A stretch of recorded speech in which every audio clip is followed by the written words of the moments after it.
What happens when your actions drown out your words? We've all seen it. People preaching passionately, yet living in a way that contradicts their message.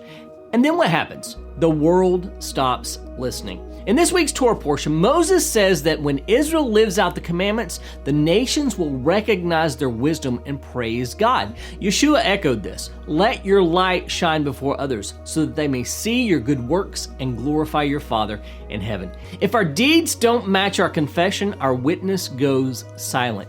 Join me as we discover how to live in a way that speaks louder than words in this week's 5-Minute Torah.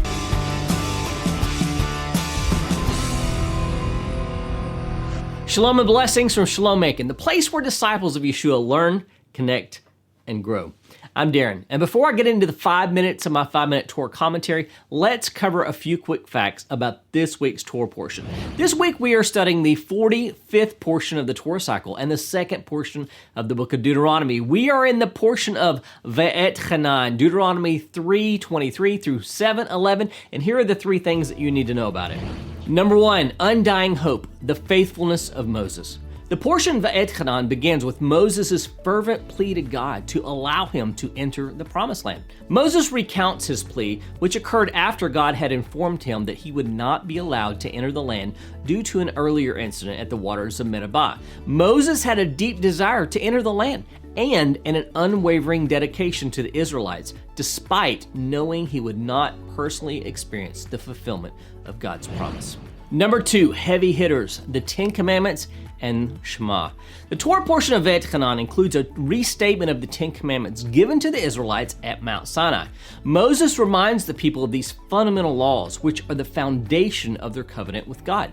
Additionally, the Torah portion includes the core text of the Shema, Deuteronomy 6:4-9, a central prayer affirming the oneness and the sovereignty of God. Affirmed by Yeshua in Mark 12, the Shema is the central declaration of faith in Judaism and holds significant importance in Jewish liturgy and daily life.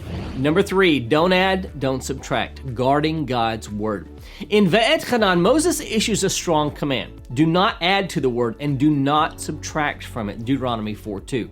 Israel is about to enter a land filled with competing ideas, tempting them to soften God's commands or maybe add new ones to suit human agendas. Moses warns that covenantal faithfulness means guarding God's words exactly as they were given. This reminder still challenges us today. Are we willing to obey God on His terms without editing His words? What does it really mean to live by the spirit of the law and not the letter of the law?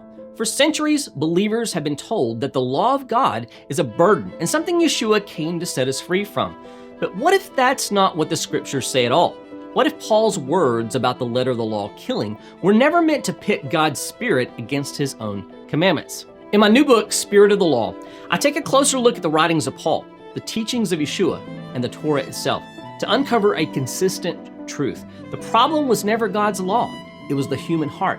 And rather than repealing His Father's commandments, Yeshua came to transform our rebellious heart, empowering His disciples to walk in the fullness of the Spirit of the law. But in order to accomplish this, we first need to understand what it means. If you've ever struggled to reconcile law and grace, Spirit of the Law will open your eyes to a richer, more faithful understanding of both. It will challenge assumptions, bring clarity to misunderstood passages, and invite you into a deeper walk of obedience, one that's alive with the Spirit of God. Pick up your copy today and let the Spirit of the Law transform the way you see God's Word and the way you live it. It may just be the missing key you've been looking for to unlock the Scriptures and open a whole new world of biblical understanding. Once it clicks, you'll want to invite others to join the journey as well. This week's Torah commentary is called Shining the Light of Torah and comes from my book, 5-Minute Torah, Volume 3. When most people think of the law of Moses, they don't get warm fuzzies. But God's people shouldn't be like most people. According to this week's Torah portion, God's people should be the exception to the rule. We should have a connection to the Torah deep within our hearts. Through Moses, God told the children of Israel that when they took His commandments seriously and lived them out, the nations will recognize this and praise God. See, I have taught you statutes and rules, as the Lord my God commanded me, that you should do them in the land that you are entering to take possession of it. Keep them and do them, for that will be your wisdom and your understanding in the sight of the peoples, who, when they hear all these statutes, will say, surely this great nation is a wise and understanding people. For what great nation is there that has a God so near to it as the Lord our God is to us, whenever we call upon him? And what great nation is there that has statutes and rules so righteous as all this law that I set before you today? Deuteronomy 4, 5 through 8. Yeshua alludes to this in the Sermon on the Mount when he commissioned his disciples, past, present, and future, to live a life that exemplifies a Torah-centric life. You are the light of the world. A city set on a hill cannot be hidden. Nor do people light a lamp and put it under a basket, but on a stand, and it gives light to all in the house. In the same way, let your light shine before others, so that they may see your good works and give glory to your Father who is in heaven. Matthew 5, verses 14 through 16. The Hebrew scriptures, the scriptures Yeshua would have taught and studied, give us the key to unlocking this passage of Yeshua. Proverbs teaches us, for the commandment, or the mitzvah, is a lamp, and the teaching, the Torah, is a light. This is Proverbs 6:23. The lamp Yeshua speaks of is in the context of the mitzvot, the commandments. The light that others are supposed to see is the Torah. Yeshua is bringing attention to what his Father has already said. When the people of God live out the commandments, others will see the beautiful light of the Torah and glorify God. They will say, these people are living right. They are genuine, and their God is near them. Yeshua longs for the day when Israel will fully enter the new covenant promised by the prophet Jeremiah. For this is the covenant that I will make with the house of Israel after those days, declares the Lord. I will put my law within them, and I will write it on their hearts. And I will be their God, and they shall be my people. And no longer shall each one teach his neighbor and each his brother, saying, know the Lord. For they shall all know me, from the least of them to the greatest, declares the Lord. For I will forgive their iniquity, and I will remember their sin no more. This is Jeremiah 31, verses 33 and 34. One of the main features of the new covenant is that living out the Torah will be a natural part of who we are. Yeshua understood this and therefore had low regard for anyone who would relax even the least commandment of the Torah.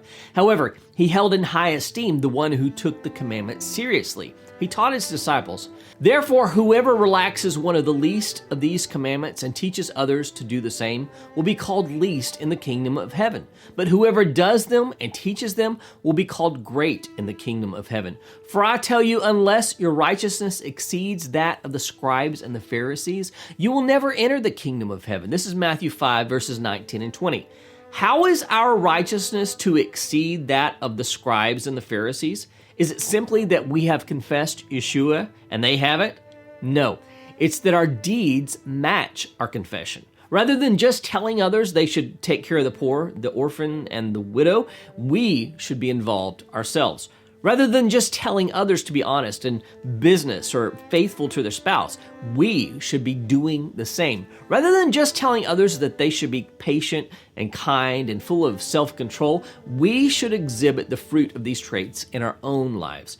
In faithful Jewish tradition, Yeshua emphasized deed over creed, knowing that the things we do far outweigh the things we profess. When we live out the will of God through obedience to his instructions, we shine forth the light of the Torah, thereby bringing glory to our Creator.